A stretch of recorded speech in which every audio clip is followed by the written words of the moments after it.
우리 첫 번째 설교를 조금 되짚어 볼까요? 우리 금요일 날 했던 첫 번째 집회, 전사님이 이렇게 되짚는 이유는 혹시라도 참여 못했을까봐. 왜냐면 이렇게 참여를 해야 이제 그 다음이 다 의미가 있는 건데 혹시라도 참여를 못했을까봐 전사님 좀 짚어줍니다. 그래서 우리가 전체 주제 말씀을 가지고 금요일 날 우리는 길이 무엇인지, 방향이 무엇인지, 방법은 무엇인지에 대해서 나눴어요. 그래서 길은 뭐였냐면 바로 예수 그리스도의 길이었습니다. 그래서 우리가 다 각자 다른 길을 걸어가지만 어느 길이 되었던지 간에 그 길 위에 예수 그리스도가 있어야 된다. 이 말의 의미는 뭐였냐면 여러분들이 각자의 길을 걷는 것 가운데 항상 이 질문을 가지고 있어야 된다는 거예요. 그 질문 가운데서, 그 문제 가운데서 너는 나를 누구라고 하느냐. 여러분들이 가지고 있는 그 각자 걸어가는 그 문제 앞에, 진학의 문제 앞에, 시험의 문제 앞에, 뭐 친구와의 관계의 문제 앞에, 뭐 가족 간의 어떤 불화의 문제 앞에, 그 모든 문제 앞에 여러분들은 과연 예수 그리스도를 누구라고 고백할 거냐, 이 질문들이 계속 되어져야 되고 예수님을 고백할 수 있어야 된다라고 했기 때문에 길은 곧 예수 그리스도였습니다. 그래서 그 다음에 방향은 뭐였느냐, 그러면 그래서 그 방향은 이 성경 말씀, 진리이시고 하나밖에 없고 하나님의 말씀인 이 성경 내용이 바로 진리고 방향이고 방향이라고 제가 이야기를 했어요. 그리고 이 방향을 듣기 위해서, 이 방향을 알기 위해서, 이 방향의 바른 해석을 알기 위해서 방법에 대해서 그래서 이야기했습니다. 그 방법은 바로 예배였습니다. 그래서 우리 사랑하는 청소년, 학생들, 또 모든 선생님들 반드시 예배를 꼭 사수하십시오. 반드시 예배를 지키십시오. 반드시 예배를 드리십시오. 이런 이야기를 전사님이 금요일 날 했어요. 그리고 어제 같은 경우에는 이 GIL, God is Love, 이 길에 대한 내용을 하면서 우리 학생들이 용기 내어주면 좋겠다. 용기를 조금만 내어주면 우리 교육자들도, 우리 선생님들도 여러분들을 도와주겠다라는 이야기를 우리가 간략하게 이야기를 했습니다. 그리고 오늘은 바로 이 다음의 이야기, 그리고 앞으로 여러분들이 걸어가야 되는 이야기예요. 오늘 듣고 끝나는 게 아니라 금요일 날 들었던 것을 결단하고 토요일 날 들었던 것을 용기 내서 앞으로 여러분들이 이제 용기 내주셔야 되는 거고, 그리고 이제 오늘 우리가 궁극적으로 가야 될 길, 앞으로 우리가 가야 될 길이 뭐냐면 오늘 말씀의 제목인 함께 걷는 길입니다. 그래서 우리는 이 길의 마지막 함께 걸어가는 사람들이 다 되어야 합니다.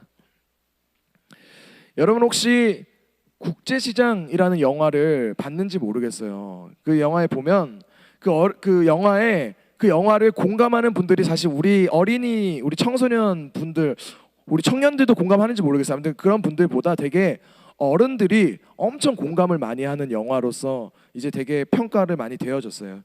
그 영화를 보면은 사실 우리 할아버지 할머니께서 어떻게 살았는지 우리가 간접적으로 그 영화를 통해서 알 수가 있습니다. 그렇기 때문에 지금 우리가 할아버지 할머니들에게 여러분들이 할아버지 할머니 요즘 세상이 M4 세대래요, 헬 조선이에요, 뭐 이렇게 얘기를 하면, 그래서 우리가 살아가는 게 정말 힘든 세상이에요 이렇게 이야기하면 아마 할아버지 할머니들은 물음표를 던질 거예요. 너희들이 힘들다고? 우리가 살아왔던 행동들이, 상황들이 있었는데 지금 너희들이 힘들다고? 라고 이해를 잘 못하실 수도 있어요. 근데 전사님은 충분히 그렇게 생각을 하실 수도 있겠다라는 생각을 하게 됩니다. 왜냐하면 실제로 그분들의 삶이 지금 우리가 살아가는 삶보다 훨씬 더 어려웠거든요. 그 국제 영화만 봐도 돈을 벌기 위해서 해외로 가야 됐고 밥을 먹지 못해서 굶어야 했던 시절들이 있었고 우리 할아버지 할머니들 세대가 다 그런 것들을 겪으셨거든요. 근데 지금 우리가 힘들다 이야기하면 조금 이해를 잘 못하시는 거예요. 근데 전사님이 이 말씀을 준비하면서 그러면 도대체 왜 이렇게 그때가 더 힘든데, 힘든 걸로 따지면 그때가 훨씬 더 힘든데 왜 지금 우리 아이들이 이렇게 힘들다고 이야기할까 생각을 해보니까 하나가 딱 있었어요. 하나의 차이점. 그게 뭐였냐면 우리 할아버지 할머니 시대들은요 힘들어도 희망을 가지고 있었어요.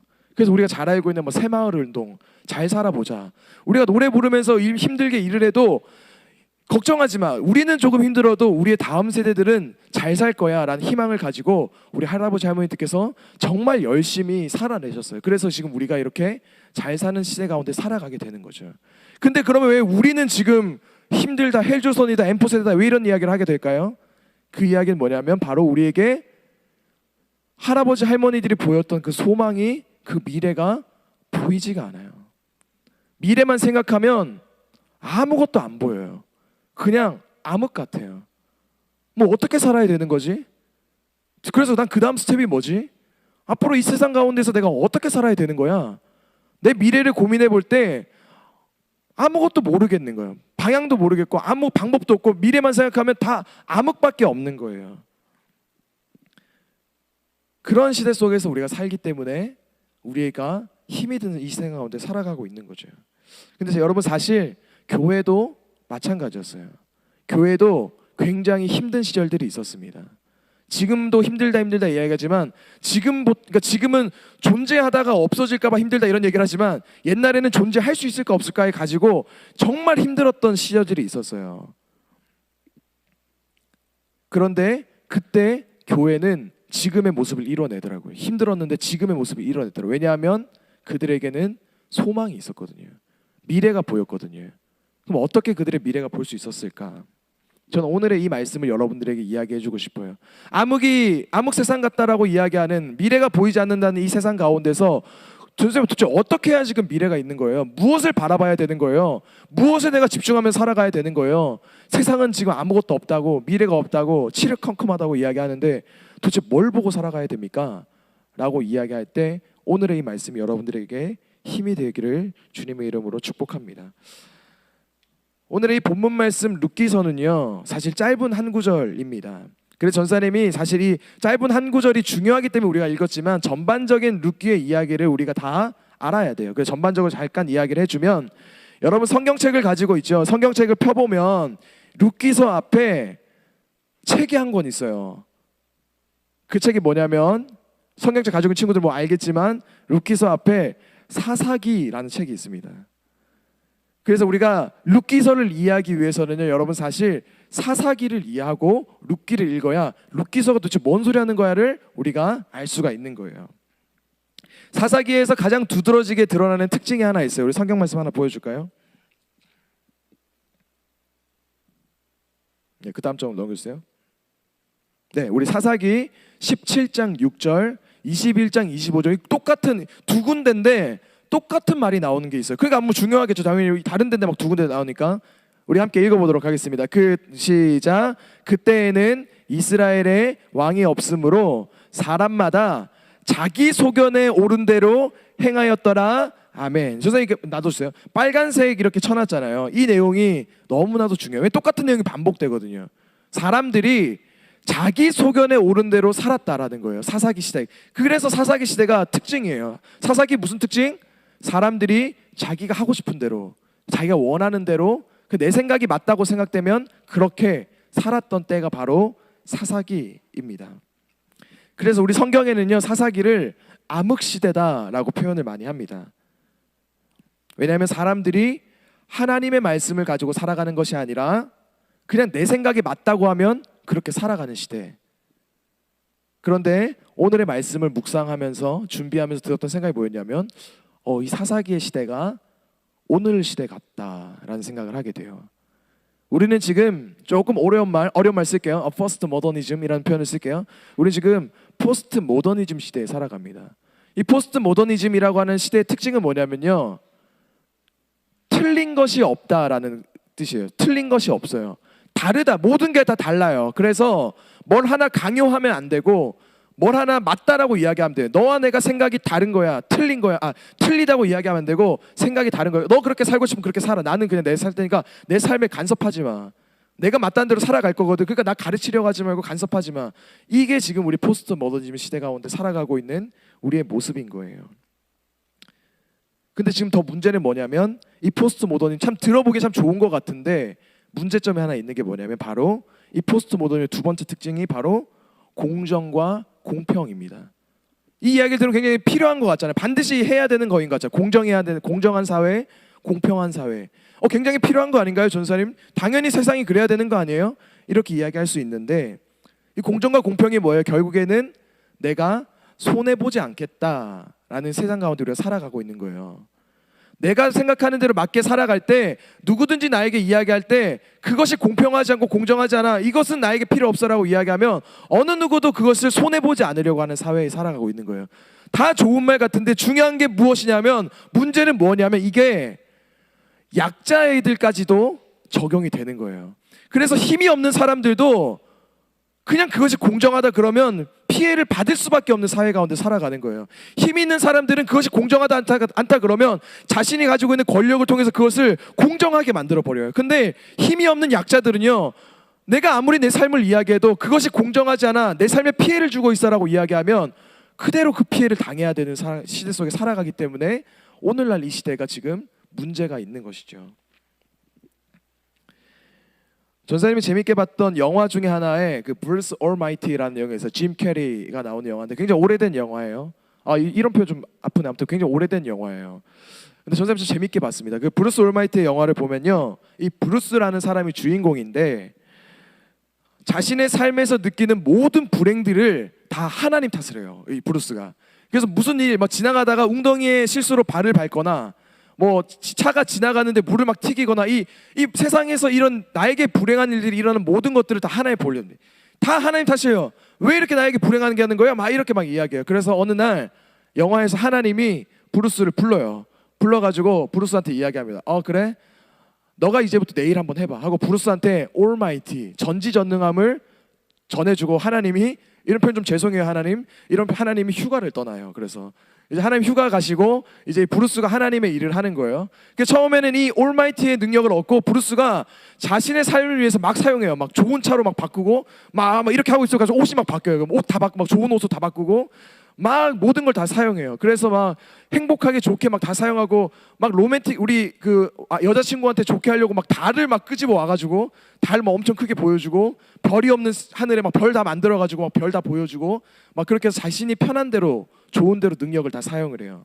근데 갑자기 어느 날 귀가 엄청 아픈 거예요. 그 도대체 막 소리가 막 엄청 소리가 많이 나가 귀가 너무 아파서 도대체 이게 무슨 소리야 하고 집중을 해보니까 그게 무슨 소리였냐면 세상의 모든 사람들이 하고 있는 기도의 소리가 브루스 귀에 들어오기 시작해요. 근데 이게 막 중복돼서 막 들어오니까 브루스가 못 알아들어가지고 이제 또 올마이티의 능력을 사용해요. 그래서 이것이 포스트잇으로 변해라 이렇게 해가지고 포스트잇으로 변했더니 그냥 막 전 사방에 막 포스트잇 다 붙는 거예요. 그래가지고 이걸 다 뜯어서 확인할 수가 없으니까, 그래 지금 요즘은 스마트한 시대지 해서 컴퓨터에다가 기도의 제목을 다 날라 그래요. 그래서 컴퓨터에다가 기도의 제목을 막 다 넣었어요. 그때 막 수만 건의 기도 제목이 막 올라와요. 그래서 브루스가 하나하나 읽으면서 또 신이니까 엄청 빠르게 막 타이핑하면서 막 답장을 다 해주거든요. 기도 응답들을 다 해주는데 이게 너무나도 해서 이제 어느 하다가 쉬려고 이제 엔터 딱 눌렀더니 그 다음에 다시 막 3만 건, 뭐 4만 건, 뭐 이렇게 기도해서 막 바로 올라오는 거예요. 그래가지고 브루스가 너무 힘들어서 나중에 어떻게 하냐면 컨트롤 A, 그러니까 모든 대답, 모든 것의 대답에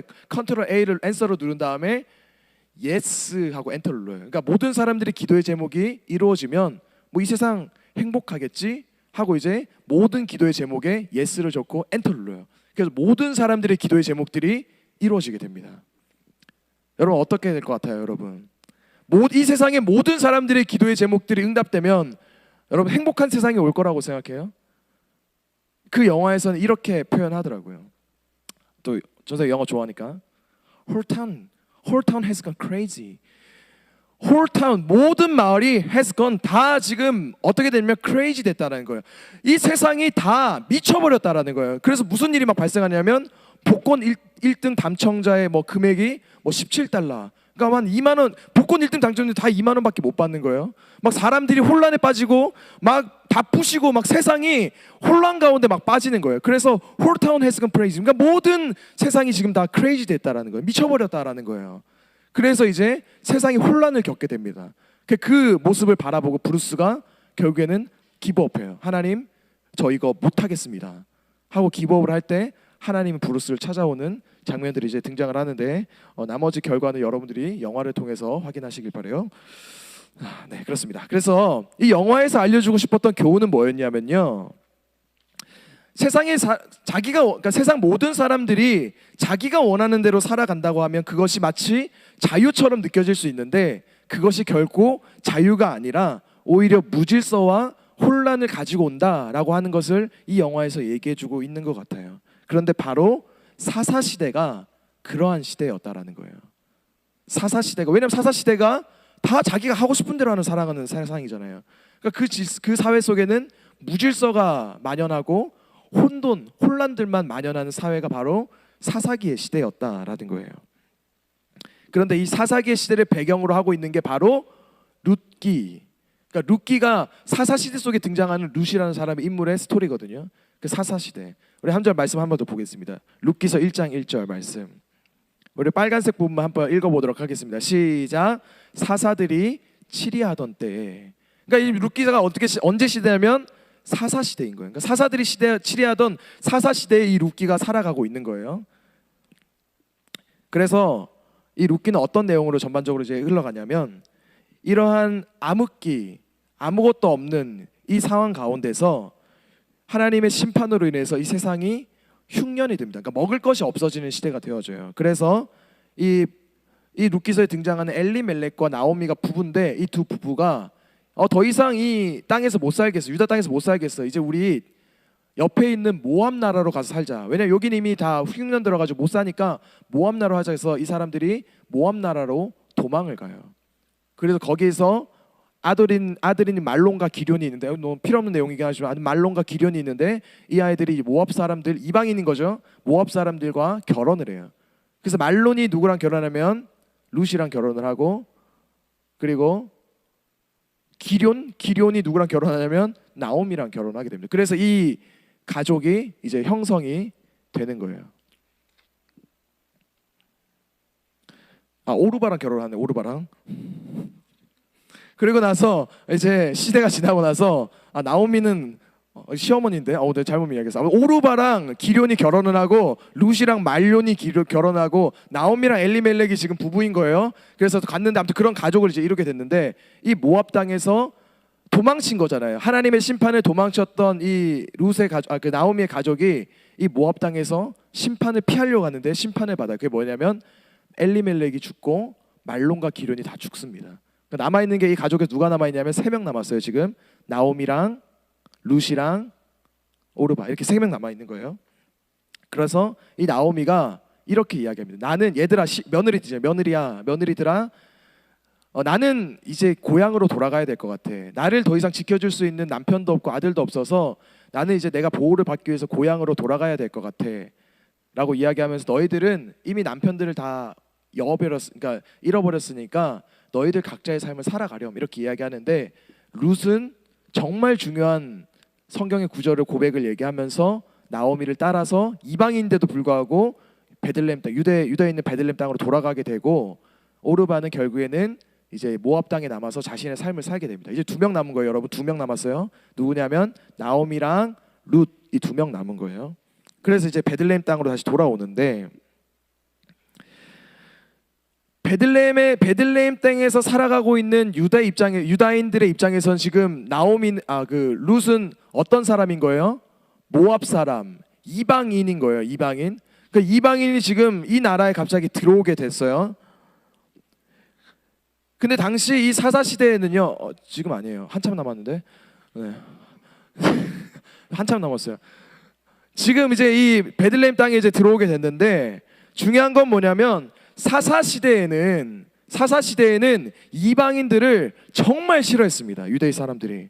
그러니까 이방인들 온다 그러면 마치 죽여도 될 정도로 굉장히 싫어하는 게 바로 이방인들이었는데 룻은 그것을 알고 있음에도 불구하고 자신의 시어머니를 보살피기 위해서 이방 땅으로 와서 밀과 보리를 주우면서 하나님의 섭리로 이 아까 얘기했던 엘리멜렉의 시아버지의 친족인 보아스를 만나게 됩니다. 그리고 결국에 보아스는 룻을 보고 마음에 들어했고 우여곡절 끝에 그 둘은 결혼을 하고 그들 사이에 아들이 태어나요. 그리고 오늘 본문과 같이 베들레헴 여인들이 그 아이의 이름을 오벳이라고 지어줍니다. 그리고 오벳은 위대한 왕이자 예배자인 다윗 왕의 할아버지로 탄생이 되는 것이죠. 우리 굉장히 중요한 말씀인데 오늘 본문 말씀 한 번 더 읽어볼까요? 17절 말씀. 여러분들 빨간색을 굉장히 중요하게 생각해야 됩니다. 선생님 지금 배경들을 다 설명했으니까 우리 빨간색만 함께 읽어보겠습니다. 시작. 그의 이웃 여인들이 그에게 이름을 지어주되.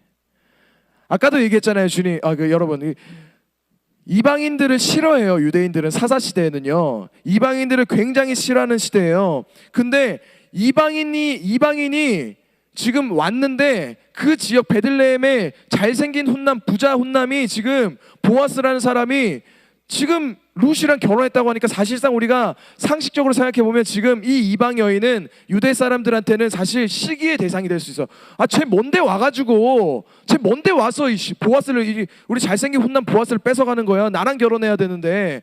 근데 쟤 또 이방인이야? 야, 왜 이방인이 또 와가지고 이렇게 난리치고 있어? 이게 지금 사사시대라는 거예요. 심지어 사사시대는요, 사사기를 읽어보면 알겠지만 사람들이 자기 소견에 오른 대로 행동해가지고 막 사람들이 스스로 막 강간합니다. 막 강간하고 막 다 죽여버리고 막 다 강탈해버리고 이런 일들이 막 만연한 게 지금 사사시대예요. 그런 사사시대 가운데 이방인이 룻이 와서 보아스랑 결혼을 했다? 아들을 낳았다? 이거 완전 추방거리인 거예요. 보아스도 같이. 이런 말도 안 되는 일이 이런 거리인데 지금 17절에 읽었던 내용이 뭐였죠? 그 이방 여인들이 룻이 낳았던 아이의 이름을 지어줬어요. 이건 사실 여러분 굉장히 놀라운 일이에요. 이 사사시대 가운데서는. 그러면은 왜 그렇게 할 수 있었냐? 이 베들레헴이 굉장히 큰 동네였느냐? 아니요, 여러분. 베들레헴은요 굉장히 작은 동네였습니다. 성경에는 이 베들레헴을 가지고 천하다, 미천하다라고 표현할 정도로 이 베들레헴은 굉장히 작고 굉장히 아무것도 없는 작은 마을이에요.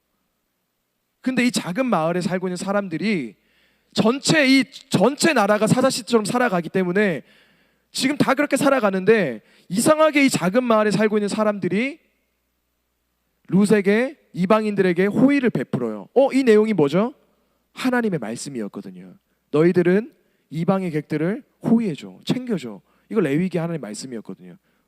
떠오른 거예요. 아, 베들레헴 사람들 참 작은 마을인데 이 작은 마을의 사람들, 세상은 지금 다 사사시대로서 자기 마음대로 살아가는데 이 작은 마을, 이 베들레헴은 하나님의 말씀대로 살아가고 있구나. 그래서 이방인을 축복해 줄 수 있는 사람들이구나. 그래서 이 여인의 아들을 낳았을 때 이 아이를 위해서 이름까지도 지어줄 수 있는 사람들, 그게 바로 베들레헴에 있는 사람들이구나.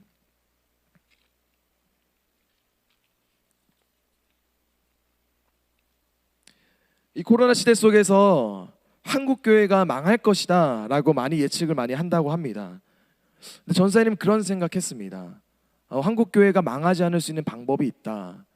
그것은 바로 우리가 하나님의 말씀들, 우리가 지금 이 작은 공동체라도, 청소년국이 작은 공동체라도 우리가 하나님의 말씀대로 살아가면 하나님의 말씀대로 이웃을 섬기며 살아가고 함께 걸어갈 수 있는 사람이 되면 한국교회 망하지 않겠구나. 우리 요한복음 13장 34, 35절 말씀 함께 읽어볼까요?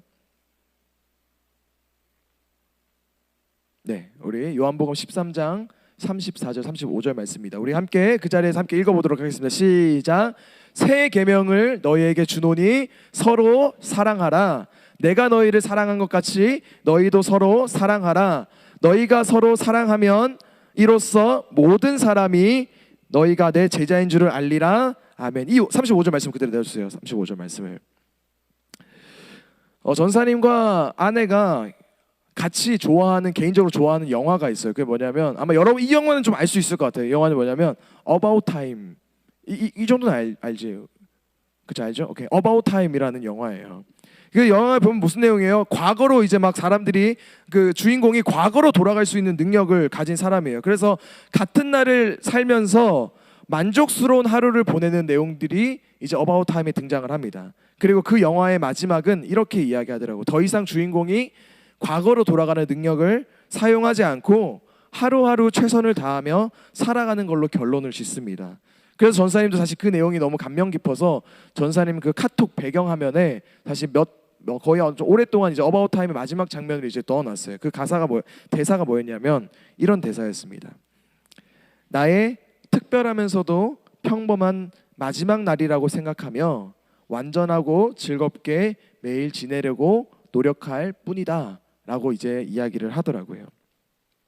여러분, 우리가 마태복음 5장 말씀을 보면요, 굉장히 도전되는 말씀이 있어요. 그게 뭐냐면 성경은 우리 그리스도인들에게 세상의 빛이 되라 라고 이야기했습니다.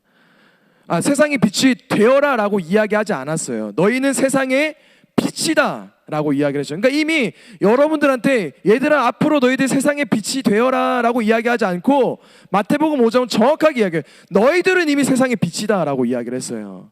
그리스도인들이 다 세상의 빛이다 라고 이야기를 했어요. 이 암흑밖에 없는, 앞이 보이지 않는 엠포세드 헬조선이라고 이야기하는 이 암흑밖에 없는 시대 가운데 너네들은 이미 빛이야 라고 이야기하는 거예요. 내가 어떻게 빛이 될 수 있어요? 너희들이 빛이 되어라 라고 이야기하는 게 아니라 빛이다 라고 이야기하는 거. 어떻게 될 수 있어요? 어떻게 될 수 있어요 여러분? 말씀대로 살아갈 때 우리가 하나님께서 우리에게 허락하신 이 세상의 한 줄기 빛이 우리가 이미 된 것입니다 여러분. 우리가 이 말씀을 여러분들이 기억할 수 있었으면 좋겠습니다. 그리스도인들은 세상의 빛이 되어서 세상을 사랑하고 섬기는 사람들입니다. 그런데 만약 우리 그리스도인들이 그런 사명을 가지고 있는데 더 이상 우리가 세상의 이야기를 듣지 않으려고 하고 세상이 어떻게 되든지 말던 우리끼리 잘 먹고 잘 살면 되지, 우리 교회 잘 되자라고 하고 우리끼리만 하고 있으면 그래서 우리의 사명을 우리가 잃어버린 것과 마찬가지인 거예요. 우리 35절 말씀 아까 좀 띄워달라고 얘기를 했는데 이 말씀을 보면 어떻게 되어 있냐면 성경이 너희가 돈이 많으면 너희가 모든 사람이 너희가 내 제자인 줄 알 거다.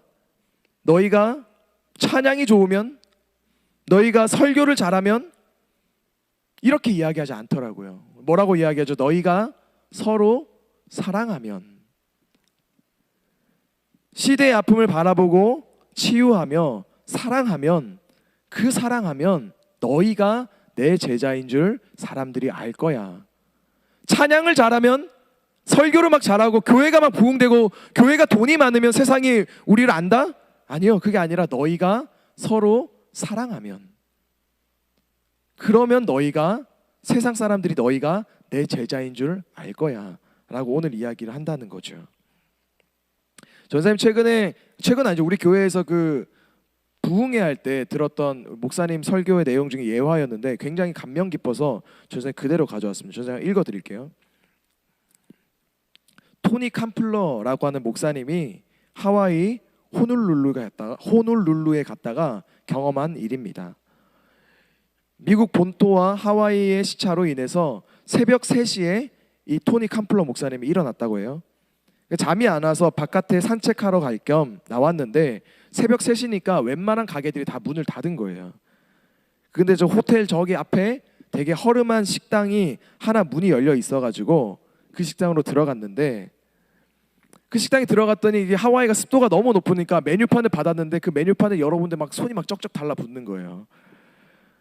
그래서 사실 제대로 보지도 못하고 그냥 그 주인한테 그렇게 이야기했다고 합니다. 그냥 커피 한 잔이랑 도넛 하나 주세요 라고 이야기를 해서 이제 그 자리에 앉아 있었다 그래요. 그래 그 자리에 앉아서 이제 커피랑 도넛을 마시고 있는데 갑자기 문이 쾅 하고 열리더니 여자 막 한 8명 9명이 막 그 집에 우르르 들어왔대요. 근데 이 사람들이 마치 이 식당 주인을 잘 아는 것처럼 서로 막 편안하게 막 이야기하고 농담하면서 이야기를 하는데 그 내용을 들어보니까 이런 내용이었다고 합니다. 이 여자들이 이 호텔 근처에 있는 사창가에서 일을 하는 사람들이었는데 그런 이야기들을 막 서로가 이야기를 하는데 그 여자 중에 한 명이 그런 이야기 한 거예요. 친구들한테 얘들아 내일이 내 생일인데 내일이면 벌써 내가 39살이야 이런 얘기를 막 했다라는 거예요. 그랬더니 갑자기 다른 옆에 있던 한 명이 화를 내면서 이야기했대요. 그래서 어쩌라고, 우리 보고 뭐 생일 파티 해달라는 거야? 몸이나 팔고 다니는 주제에 너 굉장히 웃기다 이러면 이제 이런 표현들을 막 서로 대화를 나누고 있었다는 거예요. 그랬더니 그 여자가 아니 그냥 생일이라는 게 생각이 나서 생일 파티 해달라고 얘기한 거 아니야. 야 꼭 그렇게 야박하게 얘기할 필요는 없잖아. 나 생일 파티 바라지도 않아. 사실 나 태어나서 한 번도 생일 파티 받아본 적 없어 라고 이야기를 했다 그래요. 그렇게 한참을 이야기하다가 이제 8명이 또 이제 식당 밖을 나갔대요. 그때 이 토니 캄플러 목사님의 마음에 갑자기 하나가 탁 떠오른 거예요. 그 주인 아저씨한테 이야기했다고 합니다. 아저씨 혹시 저 아가씨들 여기 매일 오나요? 그러니까 이제 주인 아저씨가 네. 근데 왜요? 이렇게 물어봐서 토니 캄플러 목사님 그렇게 얘기했대요. 아까 전에 얘기를 들어보니까 저쪽 끝에 앉아 있었던 아가씨가 아그네스요? 네, 그 아그네스가 내일 생일이래요. 우리 여기서 내일 우리 아그네스를 위해서 생일 파티 해줍시다. 그렇게 이제 이야기를 했더니 처음에 들어왔을 때 막 그 뚱뚱하고 험상궂게 생겼던 그 주인 아저씨의 얼굴이 갑자기 환하게 바뀌면서 That's great idea 이렇게 얘기했다라는 거예요. 굉장히 좋은 생각이다. 굉장히 좋은 생각이에요. 그래서 그 목사님이 이야기했대요. 내일 내가 새벽 2시에 다시 이 자리 내가 일찍 올 테니까 우리 1시간 동안 우리 생일 파티를 준비해서 그 시간도 이제 뭐 이때쯤 오는 것 같으니까 우리 준비해서 우리 아그네스 위해서 생일 파티 해줍시다 라고 이야기를 했어요. 그리고 나서 이제 생일 케이크는 이제 제가 사올게요 이렇게 목사님이 얘기했더니 그 주인장 아저씨가 너무 좋은 아이디어니까 무슨 말씀하시는 거예요. 생일 케이크 내가 만들겠다 해서 그 아저씨가 생일 케이크를 만들고 다음날 새벽 2시에 와가지고 장식을 했는데 한 새벽 3시 15분쯤이 되니까 여자들이 한두 명씩 모이더니 서로가 막 입소문들을 냈는지 15분 사이에 그 식당에 사람들이 들어오지 못할 만큼 그 사창가에 모든 아가씨가 아들이 막 다 온 거예요. 그리고 3시 반에 돼가지고 아그네스가 문을 열고 들어올 때 그 있던 모든 사람들이 우리와 같은 박수를 쳐주면서 생일 축하 노래를 이제 불러줬다고 합니다. 그리고 나서 이제 아그네스가 촛불을 딱 끄고 칼을 주면서 이제 야 케이크 잘라 우리 케이크 나눠 먹어야지 해서 케이크를 자르라고 하는데 이 아그네스가 이거를 못 자르는 거예요. 그리고 나서 친구들에게 또 주변에 있는 사람들에게 이렇게 이야기합니다. 혹시 실례가 되지 않는다면 제가 이거 집에 가져가서 하루만 보관하고 있다가 내일 먹어도 될까요? 라고 이야기를 하고 사람들이 당연히 괜찮아 이렇게 얘기하니까 그 순간에 바로 아그네스가 그 케이크를 들고 신나서 집으로 가버렸다는 거예요. 그래서 사람들이 갑자기 이 순간 멍해졌대요 그 자리가. 왜냐면 주인공이 막 와서 막 탱글대는데 막 갑자기 떨리면서 뭐 가져가도 돼서 가져가도 돼 갑자기 가버리니까 지금 주인공이 없는 생일 파티에 막 사람들만 우르르 몰려 있는 거예요. 그러다가 이제 시간이 지나면서 사람들이 한 명 한 명 다 돌아가게 됩니다. 그리고 나서 토니 캄플러 목사님 마음에 갑자기 그런 생각을 하게 됐다 그래요. 몇 명 이제 딱 남아 있었는데 그 사람들을 바라보면서 갑자기 그런 마음이 들어서 그런 이야기를 했다 그래요. 여러분 혹시 죄송한데 여러분만 괜찮다면 제가 여기서 아그네스를 위해서 기도해도 될까요? 딱 이런 얘기를 했다는 거예요. 그랬더니 갑자기 그 식당 그 막 주인장 아저씨가 화를 내면서 이렇게 뭐야 당신 목사였어? 이렇게 얘기를 했다는 거예요. 그래가지고 깜짝 놀라서 네 제가 목사입니다 라고 이야기를 했더니 내가 아는 교회들은 다 썩어 빠졌다라는 거예요. 내가 지금까지 만났던 모든 교회들은 다 썩어 빠져서 이런 거 아무도 안 해줬는데 당신이 다니는 교회 당신이 목사야? 이렇게 얘기하니까 네 제가 목사입니다. 도대체 당신이 다니는 교회 어디야? 라고 이야기하면서 그 다음 뭐라고 했냐면 당신이 다니는 교회라면 내가 그 교회 다녀볼게 라고 주인장 아저씨가 이야기를 했다고 해요. 여러분 사실 우리가 갈망하고 있는 교회도 이런 교회 아닙니까? 또 얼마나 많은 사람들이 이런 교회를 필요로 하고 요청을 하겠어요. 전사님은 우리 주한장로교회 청소년국 예배, 이 청소년국의 공동체, 이 교회가 우리가 방금 나누었던 이 아름다운 교회가 되기를 주님의 이름으로 간절히 축복합니다.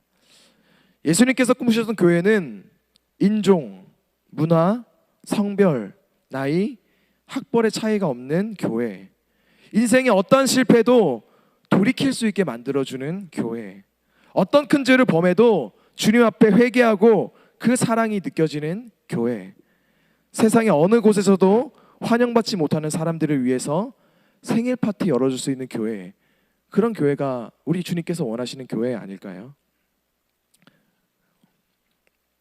그리고 이런 교회를 위해서 우리 주님께서 십자가에 못 박혀 돌아가신 거 아니겠습니까? 그래서 우리 주님께서도 불편하시겠지만 사람들의 평가에 의해서 당신은 세리와 죄인들의 친구다라는 평가를 받으시면서까지 그런 삶을 사신 거 아니겠어요? 이런 교회가 되기 위해서 우리가 이 토니 캄플러의 목사님처럼 세상의 가치관보다 더 높은 사람이 되어서 이 세상을 품을 수 있는 저와 우리 청소년국의 모든 학생들이 되기를 주님의 이름으로 축복드립니다. 그 작은 베들레헴, 사사시대 모두가 자기 소견에 옳다고 이야기하고 그렇게 행동하고 전쟁하고 싸우고 다투고 했던 그 비참한 시대 가운데 적어도 아주 작은 마을이었지만 하나님의 말씀대로 살았던 베들레헴이라는 마을이 있었기 때문에 이 유다 땅은요 생명이 있었습니다. 아니 전사님 무슨 그 작은 땅에서 뭐 조그만 땅에서 말씀 지켰다고 무슨 그렇게 생명이겠어요? 아니요 여러분. 그 땅에서 아까 누가 태어났다 그랬죠? 그 땅에서 바로 다윗이 태어났고요. 그 작은 땅의 사람들이 말씀 지키며 살아갈 때 무슨 변화가 있을 수 있는데요? 그 땅에서 다윗이 태어났고요. 다윗을 통해서 예수 그리스도가 태어났습니다. 그리고 이 예수 그리스도의 한 사람을 통해서 세상의 모든 역사가 바뀌어버리는 이 놀라운 일들이 일어나게 됐습니다. 사랑하는 우리 틴스 청소년 여러분, 우리의 작은 변화가요, 전사님 뭐 내가 변해봤자 세상이 얼만큼 변하는데요? 주님 내가 뭐 주님 전사님 내 말씀 듣고 뭐 결단해봤자 뭐 얼마나 그게 변할 수 있는데요? 라고 질문하는 친구들이 있다면 여러분 전혀 그렇지 않습니다. 작은 베들레헴, 이 작은 마을에서 하나님 말씀 지키며 살았던 그 사람, 그 마을로 인해서 다윗과 예수 그리스도, 세상이 변했던 것처럼 우리가 오늘 작은 변화를 이렇게 갈 때 세상이 변화될 줄로 믿습니다. 이제 우리 그런 마음을 가지고 함께 찬양하며 나아갔으면 좋겠는데요. 아까 우리가 불렀던 찬양입니다.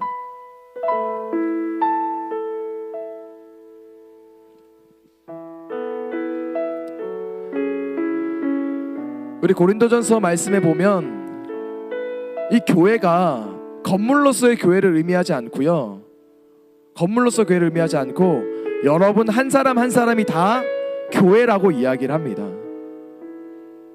이런 교회가 되게 해주세요. 우리가 들었던 그 꿈꾸던 교회가 우리 막 건물이 막 그렇게 되는 게 아니고요, 건물이 그렇게 되는 게 아니라 여러분 한 사람 한 사람이 그렇게 될 때 이 건물이 그런 교회가 되는 거예요. 여러분 한 사람 한 사람이 그렇게 작게 변화될 때 이 건물이 그런 교회가 되는 거예요. 이 시간 이 교회라는 표현을 우리가 나 자신이라고 생각하면서 고백했으면 좋겠습니다. 내가 이런 교회 되게 하여 주옵소서. 희생과 포기, 가난과 고난, 심지어 죽음이 있다 할지라도 교회답게 그리스도인답게 살아가고 살아내는 그리스도인 다 되게 하여 주옵소서. 사랑으로 사역하며 섬기는 사람 되게 하여 주옵소서. 그 사람, 그 교회 내가 되겠습니다. 우리 결단하는 마음으로 함께 찬양하며 나아가도록 하겠습니다. 우리에겐 소원이 하나 있네. 우리에겐 소원이 하나 있네. 주님 다시 오실 그날까지 우리 가슴에 새긴 주의 십자가 사랑, 나의 교회를 사랑해. 교회가 여러분 자신이라는 것을 기억하세요. 우리의 교회를 향한 우리 마음, 희생과 포기와 가난과 고난, 하물며 죽음조차 우릴 막을 수 없네. 우리 교회는 이 땅의 희망, 교회를 교회 되게, 예배를 예배 되게 우릴 사용하소서. 진정한 부흥의 날 오늘 임하도록 우릴 사용하. 우리 다시 한 번 더 고백하겠습니다. 우리에게 소원이 하나 있네. 우리에게 소원이 하나 있네. 주님 다시 오실 그날까지 우리 가슴에 새긴 주의 십자가 사랑, 나의 교회를 사랑케 하네. 주의 교회를 향한 우리 마음, 희생과 포기와 가난과 고난, 하물며 죽음조차도 우리를 막을 수 없습니다. 왜 왜냐하면 이 땅의 소망은, 희망은, 빛은 교회이기 때문입니다. 함께 고백합니다. 교회를 교회되게, 교회되게, 예배되게 우리 사용하소서. 진정한 부흥의 날 오늘 임하도록 우리 사용하소서. 성령 안에 예배하리라. 성령 안에 예배하리라. 자유의 마음으로 사랑으로 사역하리라. 교회는 생명이니